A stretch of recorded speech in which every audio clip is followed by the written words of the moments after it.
Hello everyone, आज हम पढ़ने वाले हैं फैक्टोराइजेशन। क्या पढ़ेंगे आज? फैक्टोराइजेशन एक नया चैप्टर है आपका मैथमेटिक्स का। तो शुरू करते हैं। आज ये चैप्टर फुल चैप्टर कवर करेंगे। फुल चैप्टर, ठीक, फुल चैप्टर कवर कर लेंगे। फैक्टोराइजेशन, ठीक। सबसे पहला कॉन्सेप्ट इस चैप्टर में क्या है बताइए, कोई बता सकता है? सबसे पहला कॉन्सेप्ट है prime factor. Prime factor form. Prime factor form सबसे पहला कॉन्सेप्ट इस चैप्टर में है।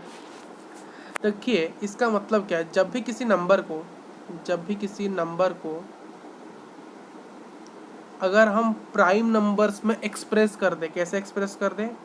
उसको हम एक्सप्रेस कर दें आज द प्रोडक्ट ऑफ, हम उसको कैसे एक्सप्रेस करें? आज द प्रोडक्ट ऑफ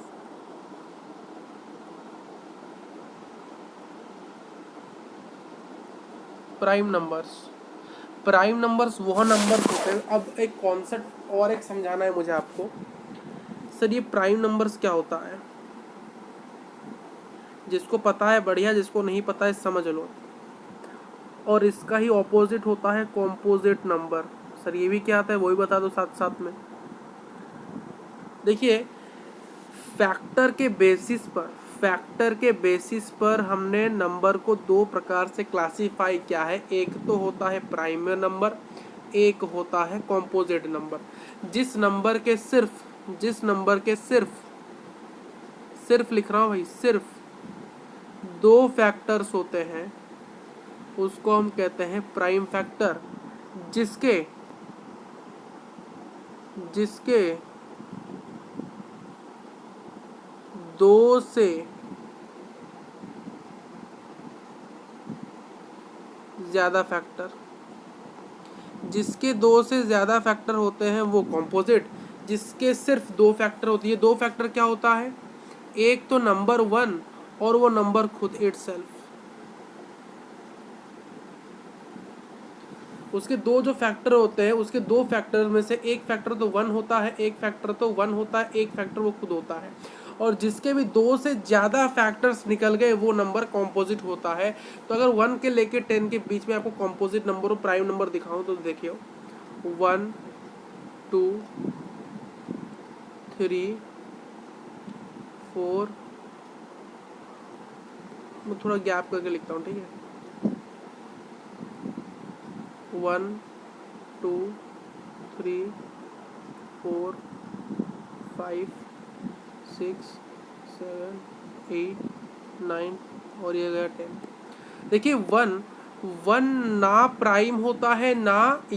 वन की बात कर लेते हैं। वन, देखिए वन जो होता है ना, वन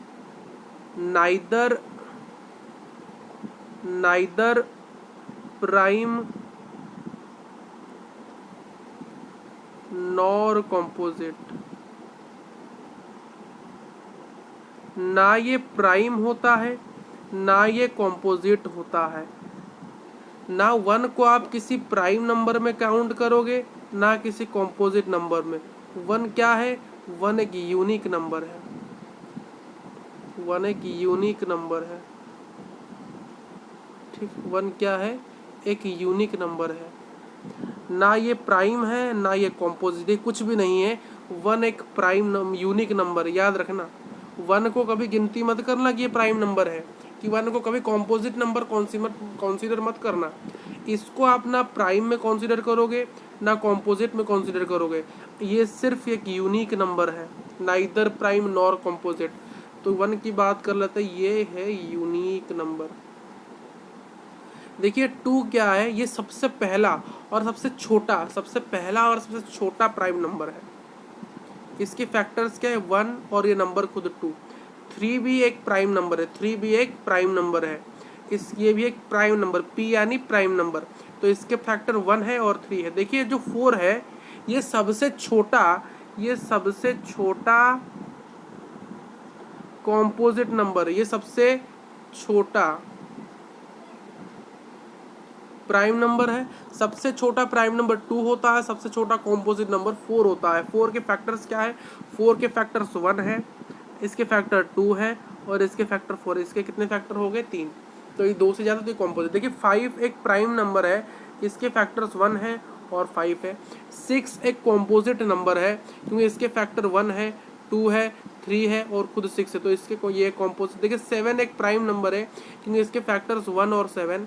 ये एक कॉम्पोजिट नंबर है क्योंकि इसके फैक्टर्स है 1, 2, 4, 8। 9 भी हमारा एक कॉम्पोजिट नंबर है। कैसे सर? क्योंकि इसके फैक्टर है 1, 3 और 9। ये भी एक कॉम्पोजिट नंबर है क्यों? इसके फैक्टर क्या है? 1, 2, 5, 10। क्लियर है? आई होप कि चीज़ें आपको क्लियर हो गई होगी। ठीक है, तो जब भी किसी नंबर को हम एक्सप्रेस कर दे प्राइम फैक्टर के प्रोडक्ट्स के अंदर, तो हम उसको क्या कहते हैं? उसका प्राइम फैक्टर फॉर्म। उसको क्या कहते हैं? Prime factor form. इसको हम क्या कहते हैं? Called as prime factor form. Prime factor form. Clear?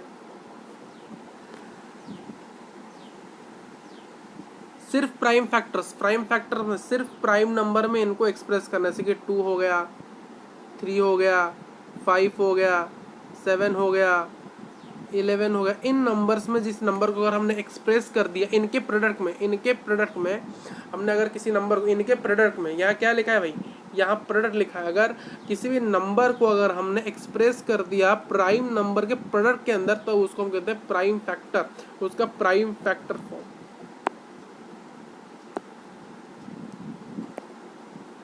आइए देखते हैं कुछ नंबर्स की बात करते हैं कि 30। देखिए अगर मैं 30 को तोड़ूंगा किससे? पहले हम कौन सा पहला ऐसा प्राइम नंबर से ये कट जाए? आप कहोगे सर 1 से कट सकते? सर 1 तो यूज नहीं है करेंगे, 1 तो प्राइम नहीं है, कॉम्पोजिट है। तो 2, क्या 2 से 30 कटेगा? देखिए 30 को अगर 2 से डिवाइड करोगे तो 2 1 जा 2, 15 जो होता है, तो यहाँ 15 डालो। क्या 15 किसी प्राइम नंबर से कट रहा है? देखिए सबसे पहला प्राइम नंबर 2 है, क्या 2 से 15 कट रहा है? नहीं। दूसरा प्राइम नंबर क्या है? 2 के बाद 3, क्या 3 से 15 कट रहा है? हाँ सर कट रहा है। क्यों सर? क्योंकि 15 डिवाइड बाई 3 करोगे तो 3 1 जा 3, 5 जा, तो यहाँ करो 3, यहाँ करो 5। अब 5 किससे कटता है? नहीं, तो यहीं पर स्किप करो। तो 30 किसके बराबर आ गया? 30 किस किस के प्रोडक्ट में आया? 30 को हमने किस किस प्राइम नंबर के प्रोडक्ट में एक्सप्रेस किया? सबसे पहला है 2, देन 3, देन 5। तो हम लिख सकते हैं 2 इंटू 3 इंटू 5। काम खत्म। एक और एग्जाम्पल करते हैं, फिर मूव करेंगे किसमें? नेक्स्ट मूव करेंगे नेक्स्ट टॉपिक के अंदर। एक और नंबर मैं आपको देता हूँ, नंबर इज 64। इसको करो, खुद ट्राई करो, वीडियो को पॉज मारो, खुद ट्राई करो। क्या 64 किस प्राइम नंबर से कट सकता है? मुझे बताओ। सबसे पहला प्राइम नंबर है 2।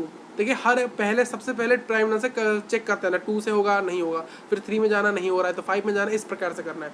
सबसे पहले चेक करो 2 से हो रहा है? हाँ सर हो रहा है। क्योंकि अगर हम 64 को यहाँ में सॉल्व करो, 64 को अगर आप काटोगे 2 से तो 2 1 जा 2, 3 जा 2, 32, तो आ गया 32। 32 किससे कटेगा? देखिए ये फिर से 2 से कट रहा है, तो 32 डिवाइड बाई 2, 2 1 जा 2, 1 जा 2, 16 जा 16। देखिए आपको पता है ये फिर से 2 से कटेगा, 2 8 जा 16। ये फिर से 2 से कटेगा, 2 4 जा 8। ये फिर से कटेगा, 2 2 जा 4। तो हमने 64 को कितने 2 से एक्सप्रेस कर दिया? 1 2 3 4 5 6। तो क्या मैं लिख सकता हूँ? 1 2 3 4 5 6। तो क्या मैं इससे ज़्यादा 2 टू द पावर 6 लिख सकता हूँ?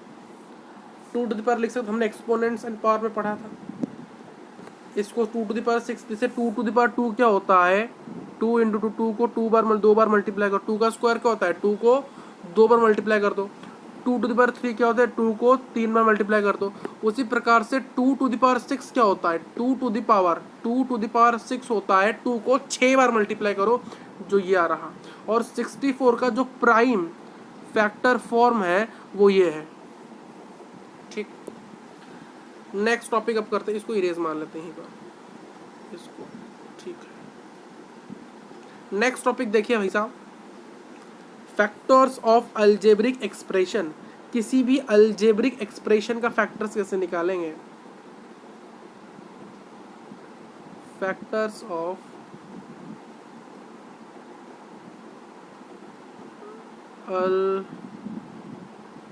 अलजेब्रिक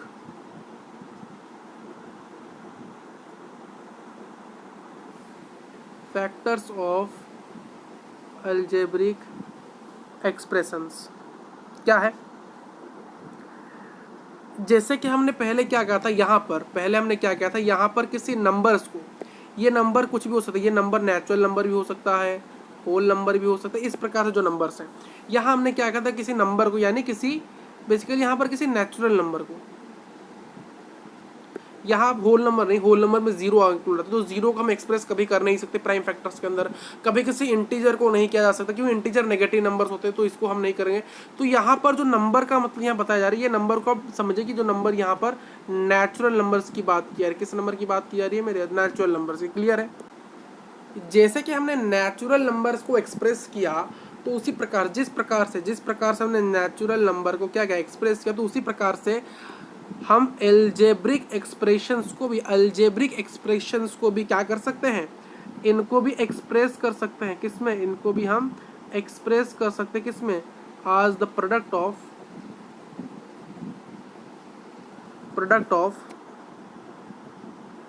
इट्स फैक्टर, इनके फैक्टर से भी हम इनको एक्सप्रेस कर सकते हैं। ठीक, देखिए अगर कभी कभी क्या होता है, कभी कभी यहाँ एक कॉन्सेप्ट आता है किसका,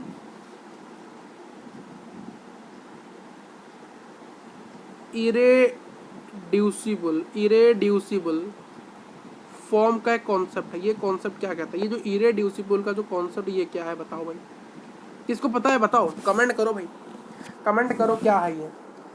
देखिए किसी भी अलजेब्रिक एक्सप्रेशन को, ए यानी अलजेब्रिक एक्सप्रेशन, किसी भी अलजेब्रिक एक्सप्रेशन को मैं अगर इरेड्यूसिबल फॉर्म में कहूँगा, अगर किसी भी अलजेब्रिक एक्सप्रेशन को अगर इरेड्यूसिबल फॉर्म कहूँगा,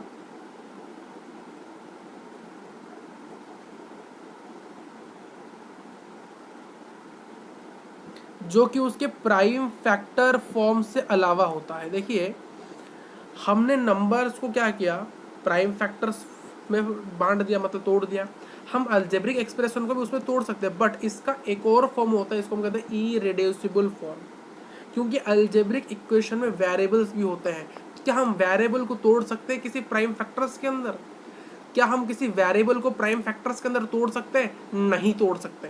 तो इसलिए जो वेरिएबल्स होते हैं ना, तो उनको हम क्या कर सकते हैं, उनको हम तोड़ नहीं सकते। तो इसीलिए कहा जाता है जो अलजेब्रिक एक्सप्रेशन को हम क्या कहते हैं, इरेड्यूसिबल फॉर्म में हम कहते हैं, क्या कहते हैं, इरेड्यूसिबल फॉर्म, क्योंकि अलजेब्रिक एक्सप्रेशन होता है the combination of the variables and constant. जैसे कि मान लो मेरे पास है 8ab, मैं इसको से ले सकता हूँ 8 इंटू ए इंटू बी लिख सकता हूँ।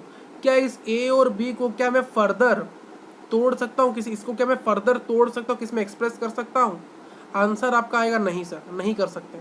तो अगर आंसर नहीं आ रहा है, जहाँ वेरिएबल आ जा रहा है उसको हम एक्सप्रेस नहीं कर पा रहे, तो यही जो चीज़ है यही तो है इरेड्यूसिबल फॉर्म। क्लियर है आपको? नेक्स्ट टॉपिक देखते हैं, फैक्टराइजेशन क्या होता है। ये एक प्रोसेस है भाई साहब, फैक्टराइजेशन की बात करते हैं।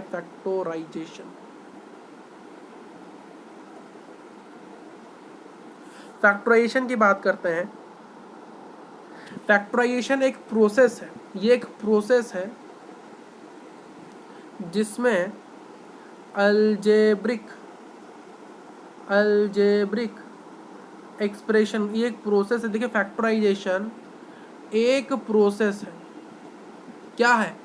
फैक्टराइजेशन एक प्रोसेस है ना। फैक्टराइजेशन क्या है बताता हूं एक बार फिर से। देखिए जो फैक्टराइजेशन है ये एक प्रोसेस है जिसमें अलजेब्रिक एक्सप्रेशन को, समझ आ गया? ये एक फैक्टराइजेशन एक प्रोसेस, इसमें अलजेब्रिक एक्सप्रेशन को हम लिखते हैं, राइटिंग करते हैं इनका। किसमें राइटिंग करते हैं इनका? इनके प्रोडक्ट ऑफ फैक्टर्स में। प्रोडक्ट ऑफ फैक्टर्स में, प्रोडक्ट ऑफ फैक्टर्स में, ठीक है।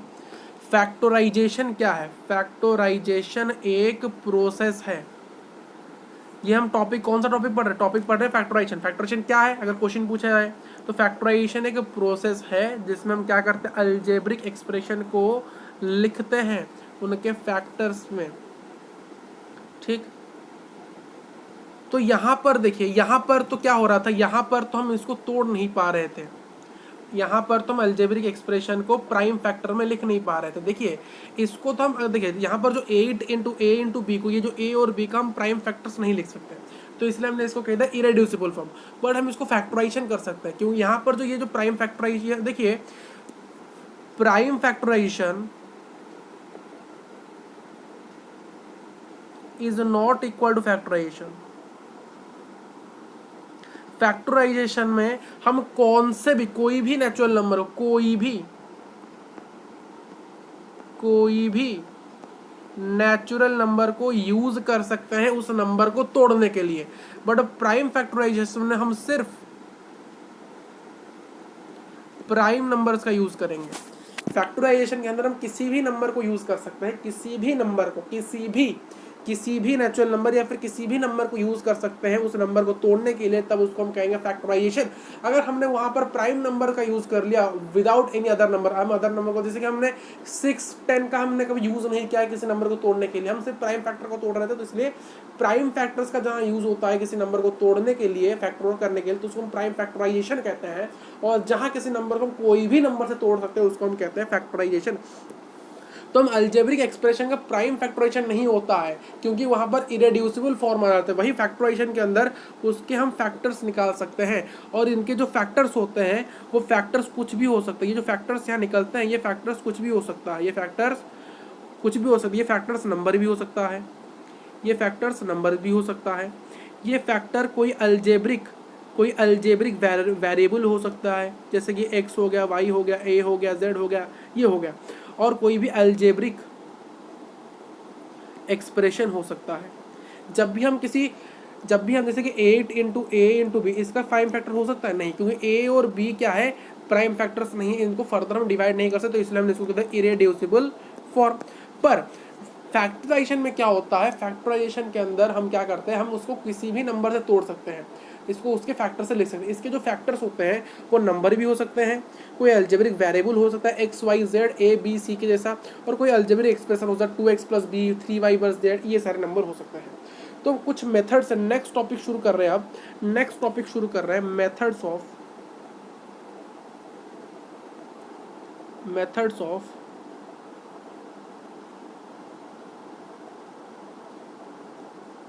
फैक्टराइजेशन। ये क्या है, इसके अंदर 3 मेथड है। ए मेथड क्या है, methods of common factors, methods of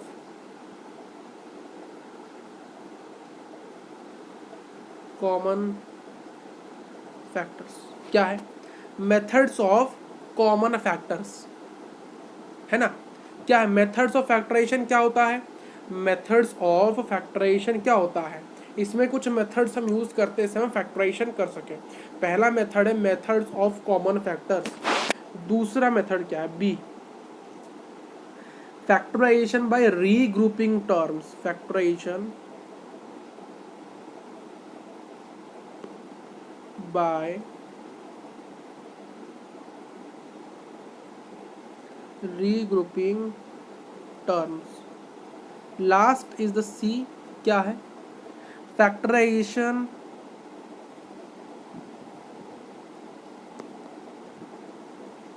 using identities,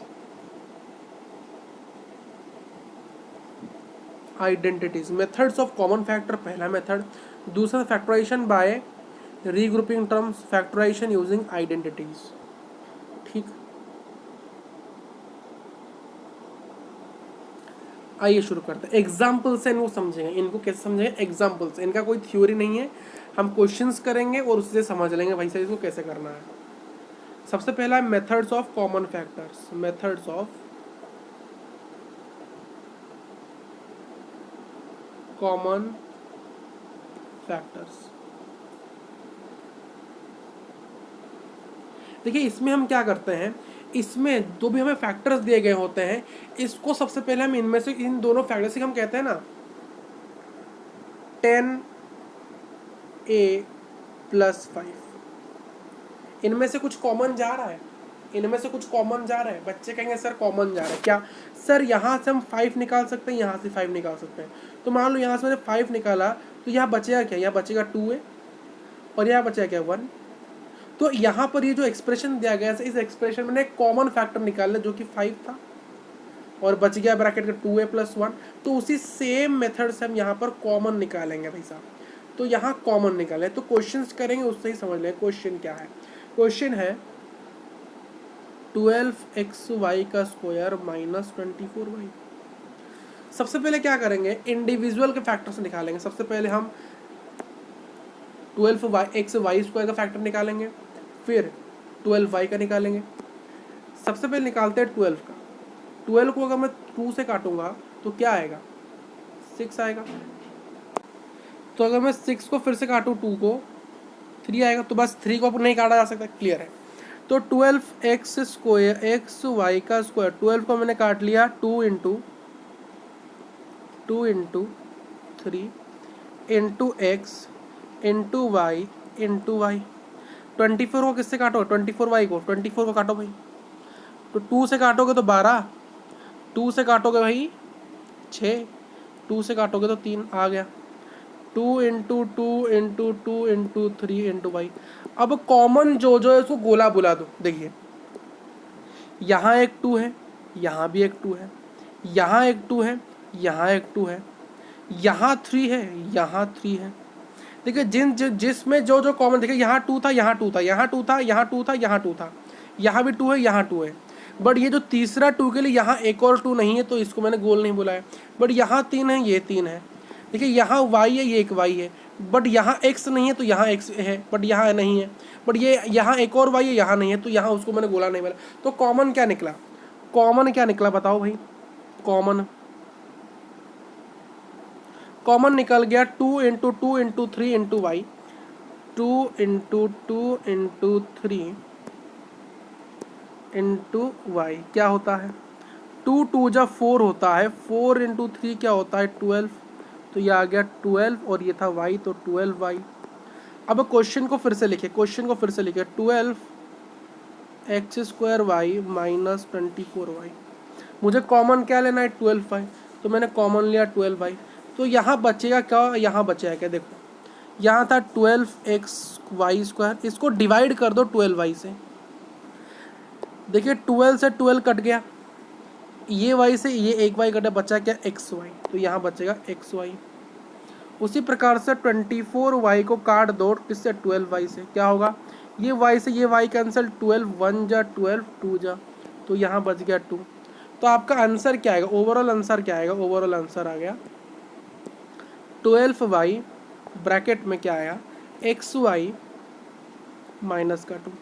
I hope कि ये मेथड आपको अच्छे समझ आया होगा। ये आपका आंसर है, ये आपका आंसर है। 1 मिनट भाई, सही है?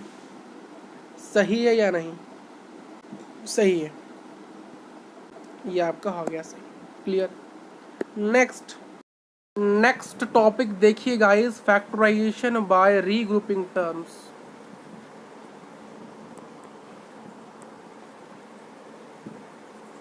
Factorisation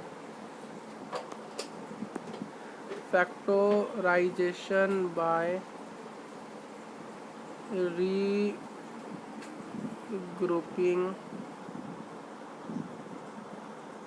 terms. Factorization by regrouping terms. Example से ही क्वेश्चन के आंसर को समझ लेंगे। क्या कहता है क्वेश्चन? कह रहा है फैक्टराइज, क्या फैक्टराइज करना है? 8p माइनस का q प्लस का pq माइनस का 8 बाय रीग्रुपिंग टर्म्स। क्या एग्जाम्पल है? एग्जाम्पल आपने दिया है, ये क्वेश्चन है, एग्जाम्पल की तरह ना लीजिए, क्वेश्चन मैंने किया है। फैक्टराइज आपको करना है 8p minus q plus p q minus 8 by regrouping terms. ये आपका क्वेश्चन है। आपको इसको क्या करना है, इस चीज़ को फैक्टराइज करना है किस मेथड से? रीग्रुपिंग टर्म की मेथड से। करें या नहीं? आइए, रीग्रुपिंग यानी पहले इनको ग्रुप करिए फिर इनको फैक्टराइज कर लीजिए। आइए, क्या है देखो, 8p माइनस का 8, नहीं क्वेश्चन क्या था भाई, 8p minus q plus p Q, 8p minus q plus का पी क्यू माइनस का 8 प्लस का पी क्यू माइनस का 8। पहले इनको ग्रुप बनाइए। ग्रुप किसको बना सकते? देखिए, अगर यहाँ ऑब्जर्व करिए, आप पहले ऑब्जर्व करिए, 8p और 8 को मैं क्या एक साथ लिख सकता हूँ? क्यों? क्योंकि अगर इन दोनों में से देखिए क्या कॉमन आ रहा है भाई, 8 कॉमन आ रहा है, यहाँ पर भी 8 कॉमन आ रहा है। अगर यहाँ से 8 कॉमन आएगा तो 1 बच जाएगा, है ना। और Q और पी क्यू, माइनस क्यू और प्लस पी क्यू में कॉमन क्या आएगा? अगर इनको मैंने ग्रुप करके लिख दिया तो यहाँ Q कॉमन आ जाएगा। तो लिखो भाई ग्रुप करके बाय रीग्रुपिंग। क्या मिला? 8p माइनस का 8 प्लस का पी क्यू माइनस का क्यू। पहले इसको पकड़िए, यहाँ क्या होगा, 8 कॉमन आएगा तो p माइनस 1 आ गया, यहाँ 8p आया ना। अगर यहाँ से मैं कॉमन ले लूँ 8 को तो यहाँ बचेगा क्या? यहाँ बचेगा p माइनस, यहाँ बचेगा क्या 1, 8p माइनस 8, ठीक, 8p माइनस 8, क्लियर। यहाँ से हम q ले सकते हैं, ये q है तो q क्या प्लस q आ गया। यहाँ क्या बचे? यहाँ से अगर q जाएगा तो यहाँ बचेगा p, यहाँ से अगर q जाएगा तो ये आएगा माइनस का 1, ठीक। क्लियर है? क्लियर है? क्लियर है? क्लियर है? क्लियर है या नहीं? अब क्या करना है आपको? अब क्या करना है? अभी देखिए यहाँ पर, देखा इसको देखिए, 8p माइनस का 1 प्लस q p माइनस का 1। देखिए यहाँ 8 के साथ भी p माइनस 1, या q के साथ भी माइनस इंटू मल्टीप्लाई में p माइनस का 1। यहाँ 8 के साथ भी p माइनस 1, यहाँ q के साथ भी p माइनस 1। तो क्या मैं इस p माइनस 1 को कॉमन ले सकता हूँ? हाँ सर ले सकते हो, ले सकता हूँ। यहाँ पर भी p माइनस 1, यहाँ पर भी p माइनस 1 कॉमन लिया जा सकता है भाई। यहाँ 8 था, यहाँ भी 8 था, देखिए यहाँ 8 था, यहाँ 8 था, 8 कॉमन ले लिया। यहाँ p था, यहाँ p था, मैंने q कॉमन, सॉरी q था, यहाँ q मैंने कॉमन ले लिया। यहाँ p माइनस 1 बच गया, यहाँ p1। बट यहाँ आप देखिए वही चीज़ को, यहाँ पर भी p माइनस 1 है, यहाँ पर भी p माइनस 1। क्या मैं इसको कॉमन ले सकता हूँ? ले सकते हैं सर। तो p माइनस 1 को जब मैंने कॉमन लिया तो यहाँ अंदर क्या बचेगा? यहाँ बचेगा ब्रैकेट में 8 प्लस q बचेगा। अगर मैं इस ब्रैकेट को उठा दूँ तो क्या बचेगा? p माइनस का 1 ब्रैकेट में 8 प्लस का q। तो ये रहा आपका आंसर, ये रहा आपका आंसर। समझ नहीं आया तो मैं फिर से समझा रहा हूँ, फिर से देखिए। समझ नहीं आया तो मैं फिर से समझा रहा हूँ, फिर से देख लिए। 8p का माइनस 8, स्टार्टिंग से मैं लिख रहा हूँ q। अगर नहीं आया तो फिर से देखिए, बच्चों को समझ नहीं आता इसलिए मैं समझा रहा हूँ फिर से। देखिए भाई, यहाँ 8 है, यहाँ 8 है, क्या मैं इनको एक साथ लिख सकता हूँ? हाँ सर लिख सकते हैं, 8p माइनस का 8। यहाँ q है, यहाँ q एक साथ लिख सकते हैं? हाँ सर लिख सकते हैं। देखिए ऑब्जर्व कर, यहाँ क्या कॉमन जा सकता है? यहाँ सर 8 कॉमन जा सकता है। तो अगर मैं यहाँ से 8 कॉमन ले लूँ तो इस ब्रैकेट के अंदर बचेगा क्या? यहाँ क्या बचेगा? 8 इंटू p। 8 बाहर चला गया तो क्या बचेगा? p बचेगा। यहाँ 8 है, 8 का मतलब 8 इंटू 1 होता है। अगर 8 बाहर चला गया क्या बचेगा? 1 बचेगा, तो माइनस का 1 हो गया। यहाँ कॉमन क्या ले? q कॉमन लेते तो प्लस का q मैं मान लेता, प्लस q अगर बाहर आएगा, यहाँ क्या है? Minus q। माइनस q यानी माइनस 1 इंटू q है, माइनस 1 इंटू q है। तो अगर q बाहर चला जाएगा तो बचा क्या? माइनस का 1, माइनस 1। यहाँ क्या है? p इंटू q है, अगर q बाहर चला जाएगा तो बचेगा क्या? p, तो p। इसको मैं उल्टा कर दूँ, देखिए 1 माइनस 1 प्लस p जो होता है, p माइनस 1 तो सेम होता है ना, ये प्लस p वही होता है। तो इसको लिखो 8 इंटू p माइनस का 1 प्लस q p माइनस का 1। यहाँ पर ही p-1 है, यहाँ पर ही p-1 है, कॉमन ले सकता हूँ। जैसे कि यहाँ 8 था, यहाँ 8 था, मैंने कॉमन ले लिया। यहाँ q था, यहाँ q था, कॉमन ले लिया, तो यहाँ p-1 है, p-1 कॉमन ले लूँगा, तो p-1 बचा क्या ब्रैकेट के अंदर, 8 बचा। यहाँ बचा क्या, q बचा, इसको भी ब्रैकेट कर लो, तो आंसर आ गया, ये आ गया आंसर। क्लियर है। नेक्स्ट टॉपिक देखते हैं भाई, क्या है, फैक्टराइजेशन यूजिंग आइडेंटिटीज। फैक्टराइजेशन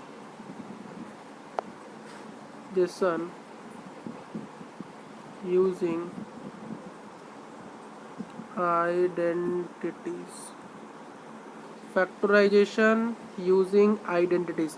मैंने एक वीडियो बनाई थी, आपको अगर याद होगा वीडियो, उस वीडियो की इंपॉर्टेंस अब पता चलेगी। मैंने एक वीडियो अपलोड किया था आइडेंटिटीज का भोकाल। किस किस बच्चे ने इस वीडियो को देखा है? आइडेंटिटीज का वोकाल जो वीडियो था, मैंने अपलोड किया था ना, आइडेंटिटीज का भोकाल। इस वीडियो किस किस बच्चे ने देखा है, बताओ किस किस ने देखा है इसको? किस किस बच्चे ने कमेंट करो, अभी वीडियो को पॉज मारो, कमेंट करो मुझे कि सर मैंने देखा है। अगर नहीं देखा है तो अभी जाके देख के आओ, वीडियो को पॉज मारो, उस वीडियो को देख के आओ। अगर आपको नहीं मिल रहे तो आपको कहाँ जाना है, लिंक इस वीडियो की एक प्लेलिस्ट बनी है, इसकी पूरी एक प्लेलिस्ट बनी है मेरे यार, इस एक सिंगल वीडियो की प्लेलिस्ट बनी है आइडेंटिटीज का भोकाल। उसका जो लिंक है मैं आपको डिस्क्रिप्शन बॉक्स में दे दूंगा, उस लिंक को क्लिक करें, अभी वीडियो को पॉज मारे, उसको देख के आइए, नहीं तो समझ नहीं आएगा। आइडेंटिटीज में लिखूंगा, आप समझ नहीं पा सकते ये आइडेंटिटीज कहाँ से आया। हालांकि मैंने कुछ आइडेंटिटीज को वहाँ प्रूफ भी करा दिया, LHS को कुछ नहीं करा है, उनको करा दूंगा, बहुत जल्दी कराऊंगा भाई। हर एक आइडेंटिटी को प्रूफ करके भी दिखा दूंगा, उसी प्लेलिस्ट के अंदर प्रूफ करा देंगे, बट अभी नहीं करा सकते। बट पहले आइडेंटिटी तो देख के आओ, इतने आइडेंटिटीज है भाई, जाओ देख के आओ भाई, अभी पॉज मार के देख के आओ, ठीक। तब भी मैं कुछ आइडेंटिटीज यहाँ लिखता हूँ, उनकी यूज़ करेंगे भाई, कुछ आइडेंटिटीज यहाँ लिख देते हैं, उनकी यूज़ करके क्वेश्चन करेंगे, क्वेश्चन ढूंढ लेते हैं भाई, क्वेश्चन है या नहीं आइडेंटिटीज का यूज़ करके।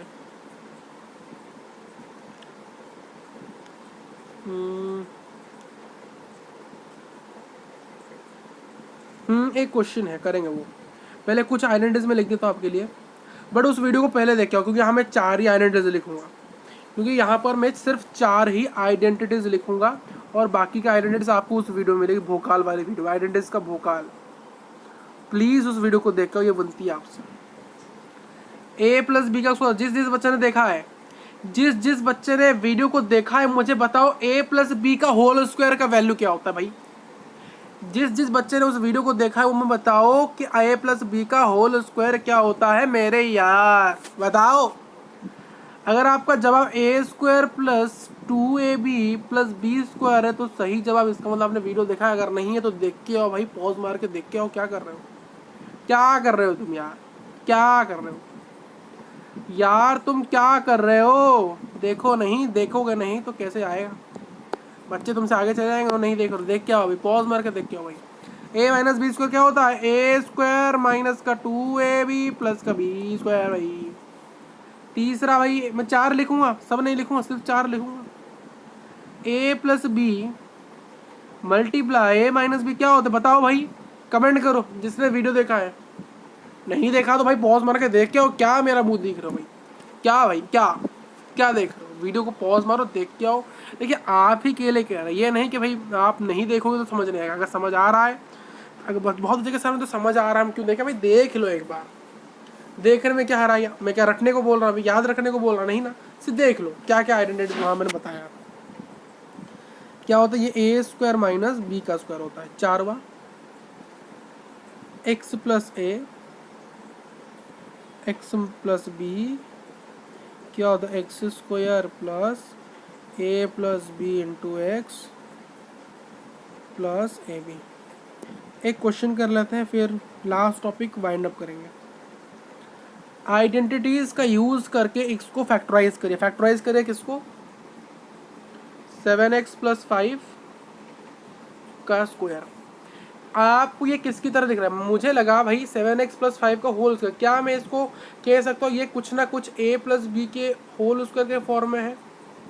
ये 7x + 5 का होल स्क्वायर है कहीं ना कहीं a + b के होल स्क्वायर में। तो क्या होता है a + b का होल स्क्वायर? a + b का होल स्क्वायर सर होता है a² + b² नहीं है 2ab लिख दो, फिर b²। तो सर उसी प्रकार से यहाँ जो लिखा गया है 7x + 5 का होल स्क्वायर, तो क्या हम कह सकते हैं जो a है वो 7x है? क्या ये जो b है क्या ये 5 है? हाँ सर, तो इजी हो गया, फॉर्मूला में पुट करो आंसर निकल जाएगा। फॉर्मूला में पुट कर दो, इसमें पुट कर दो, आपका आंसर निकल जाएगा। तो a² या a क्या है आपका? 7x। b क्या है आपका भाई? 5। a² 7x का whole square, 2 × a 7x, b सर 5 प्लस b² 5 का whole square.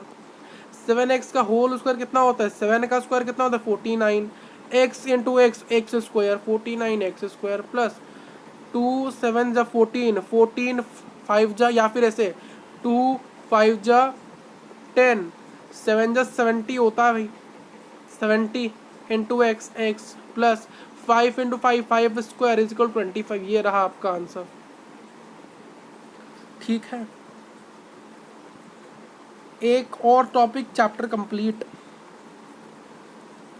Division last topic है भाई। Division of algebraic expression. Division करना है भाई, डिवीजन करना है। क्वेश्चन के थ्रू समझाएंगे आपको, क्वेश्चन के थ्रू।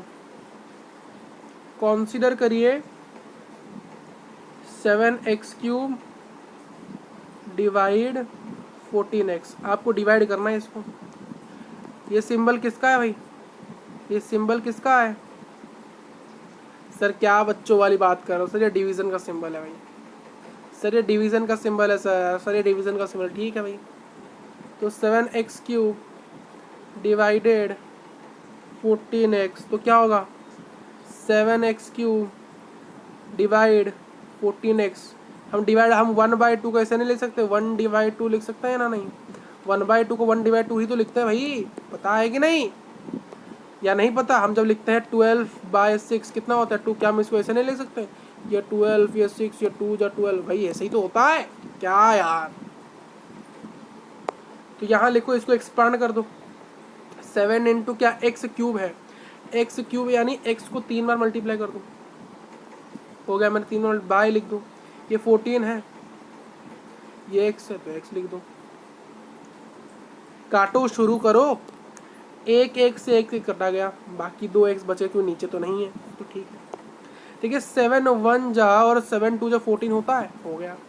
तो बचा क्या? यहाँ 2x बचे और एक 1 बचा, 1 × x × x। नीचे सिर्फ 2 बचा तो 2, तो क्या आएगा? 1 × x × x अपॉन 2। x को 2 बार मल्टीप्लाई किया तो 1 × x² अपॉन 2। 1 के साथ किसी को मल्टीप्लाई वही नंबर आ जाता है, x²/2। ये रहा आंसर। तो आपका चैप्टर हो गया कंप्लीट। मिलते हैं नेक्स्ट क्लास के अंदर एक और नए चैप्टर के अंदर। तब तक के लिए थैंक यू, धन्यवाद आप लोगों को। धन्यवाद भाई, धन्यवाद भाई। क्या इसके बाद लास्ट चैप्टर है आपका? इसके बाद कितने चैप्टर बच रहे हैं? इसके बाद वाला लास्ट चैप्टर है। इसके बाद आपका लास्ट चैप्टर हम पढ़ेंगे, लास्ट चैप्टर जिसका नाम है इंट्रोडक्शन टू ग्राफ्स। जिसका क्या नाम है? Introduction to graphs. मिलते हैं नेक्स्ट क्लास के।